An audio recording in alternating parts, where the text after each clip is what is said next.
Historical world में आपका एक बार फिर से स्वागत है। दोस्तों, आज हम एक कहानी लेकर आए हैं जो 500 साल पुरानी है। ये 500 साल पुरानी कहानी दक्षिण भारत से शुरू होती है। भारत के दक्षिण तट पर एक राजा के दरबार में एक यूरोपियन आया था। मई का महीना था, खूब गर्मी पड़ रही थी। मौसम गर्म था, पर उस व्यक्ति ने एक बड़ा सा कोट, पतलून और सर पर बड़ी सी टोपी डाल रखी थी। उस व्यक्ति को देखकर जहाँ राजा और दरबारी हंस रहे थे, वहीं वह अगतुलक व्यक्ति भी दरबारियों की वेशभूषा को देखकर हैरान हो रहा था। स्वर्ण सिंहासन पर बैठे जौमिरिन राजा के समक्ष हाथ जोड़े खड़ा वह व्यक्ति वास्को डी गामा था, जिसे भारत के खोजकर्ता के नाम से जानते हैं। यह भारत उस समय की है यह बात उस समय की है जब यूरोप वालों ने भारत का सिर्फ नाम भर सुन रखा था, पर हाँ कि पूर्व दिशा में भारत एक ऐसा उन्नत देश है जहाँ से अरबी व्यापारी सामान खरीदते हैं और यूरोपियंस को महंगे दामों पर बेचकर बड़ा मुनाफा कमाते हैं। भारत के बारे में यूरोप के लोगों को बहुत कम जानकारी थी, लेकिन यह बहुत कम जानकारी उन्हें चैन से सोने नहीं देती थी। और उसकी वजह ये थी कि वास्को डी गामा के आने के 2 वर्ष पहले 13वीं सदी पहला यूरोपियन यहाँ आया था, जिसका नाम था मार्को पोलो, जो कि इटली था।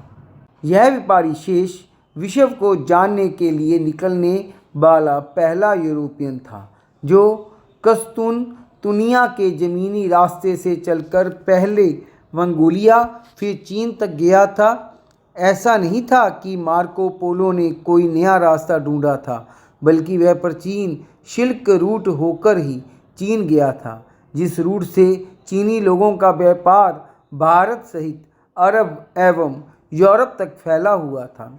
जैसे कि नाम से ज्ञात हो रहा है कि चीन के व्यापारी जिस मार्ग से होकर अपना अनोखा उत्पाद रेशम तमाम देशों तक पहुंचाया था, उन मार्गों को रेशम मार्ग या सिल्क रूट कहते थे। आज की तारीख में यह मार्ग विश्व की अमूल्य धरोहर में शामिल है। तो मार्को पोलो भारत भी आया था। कई राज्यों का भ्रमण करते हुए केरल भी गया था। यहाँ के राजाओं की शान और शौकत, सोना चांदी जटित सिंहासन, हीरों के आभूषण सहित खुशहाल प्रजा, उन्नत व्यापार आदि देखकर वापस अपने देश लौटा था। भारत के बारे में यूरोप को यह पहली पुख्ता जानकारी मिली थी। इस बीच एक गड़बड़ हो गई। अरब देशों में पैदा हुआ इस्लाम तब तक इतना ताकतवर हो चुका था कि वह आसपास के देशों में अपना प्रभाव जमाता हुआ पूर्व में भारत तक पहुंच रहा था, तो वहीं पश्चिम में यूरोप तक कस्तूनतुनिया, वर्तमान टर्की, जो कभी ईसाई रोमन साम्राज्य की राजधानी हुआ करती थी, उसके पतन के बाद वह मुस्लिम शासन हो गया और इसी के साथ यूरोप के लोगों के लिए एशिया का प्रवेश मार्ग बंद हो गया, क्योंकि मुस्लिमों ने ईसाइयों को एशिया में प्रवेश करने की इजाज़त नहीं दी। अब यूरोप के व्यापारियों में बेचैनी शुरू हुई। उनका लक्ष्य बन गया कि किसी तरह भारत तक पहुंचने का मार्ग ढूंढा जाए। तो सबसे पहले क्रिस्टोफर कोलंबस निकले भारत को खोजने 1492 में, पर वे बेचारे रास्ता भटक कर अमेरिका पहुंच गए। पर उन्हें यकीन था कि यह इंडिया है और वहां के लोगों का रंग गेहुआ लाल रंग देखकर उन्हें रेड इंडियन भी कह डाला। वे खुशी खुशी अपने देश लौटे। लोगों ने जब पूछा कि इंडिया के बारे में मार्को पोलो बाबा की बात सच है ना, तब उन्होंने कहा कि अरे नहीं, कुछ नहीं है वहाँ, सब जंगली है वहाँ।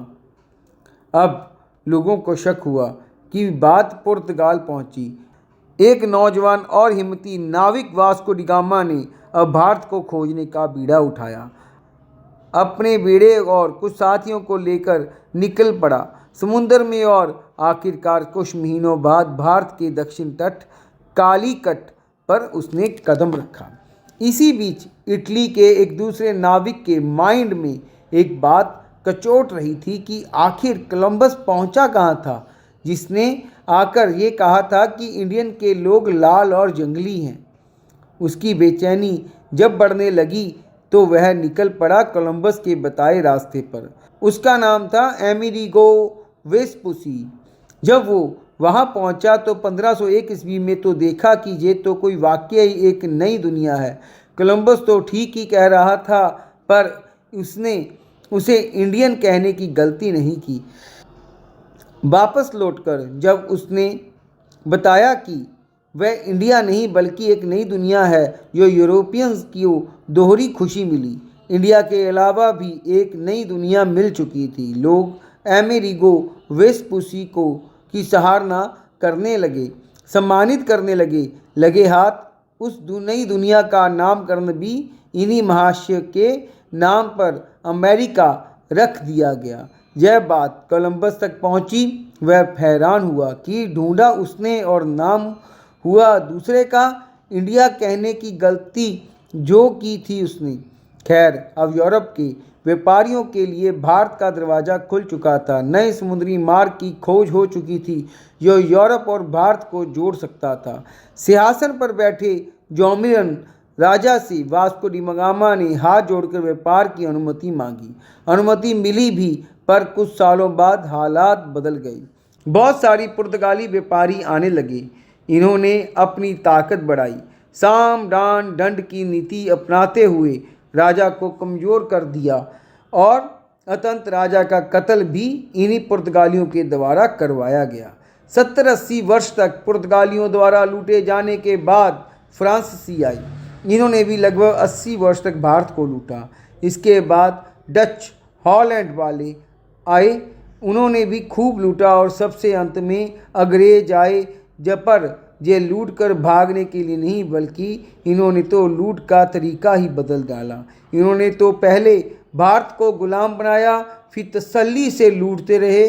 20 मई 1498 को वास्को डी गामा भारत की धरती पर पहला कदम रखा था और राजा के समक्ष अनुमति लेने के लिए हाथ जोड़कर खड़ा रहा था। उसके बाद उस लुटेरे और उसके साथियों ने भारत को जितना बर्बाद किया वो इतिहास बन गया। आज जिसे हम भारत का खोजकर्ता कहते हैं, वह खोजकर्ता नहीं, आघाते हैं। दरअसल वह एक लुटेरा था जिसने सिर्फ भारत को लूटा ही नहीं, बल्कि यहाँ रक्तपात भी बहुत मचाया। दोस्तों, हम लोगों को इतिहास में बहुत कुछ गलत पढ़ाया जा चुका है। यहाँ पर जैसे मैं पहले कहता हूँ कि अकबर, बाबर, हुमायूं जैसे लोगों को बहुत महान दिखाया गया, उसी तरह वास्को डी गामा को भी बहुत महान दिखाया गया, लेकिन हकीकत कुछ और है। हमारी हिस्टोरिकल वर्ल्ड इस सीरीज़ में हम आपको भारत के इतिहास से मिला रहे हैं और आपको हम उस सच्चाई से मिला रहे हैं जिस सच्चाई को जानना हमारे लोगों के लिए ज़रूरी है, क्योंकि जब तक सच्चाई सामने नहीं आएगी हम कुछ नहीं सीख पाएंगे। तो दोस्तों, और ऐसे अपडेट्स के लिए हमारे साथ जुड़े रहें। वास्को डी गामा जैसे लोगों को कभी भी हीरो ना माने, क्योंकि ये तो एक समुद्री लुटेरे थे जो लूटपाट के लिए आए थे और लूटपाट कर कर देश को बर्बाद कर कर गए।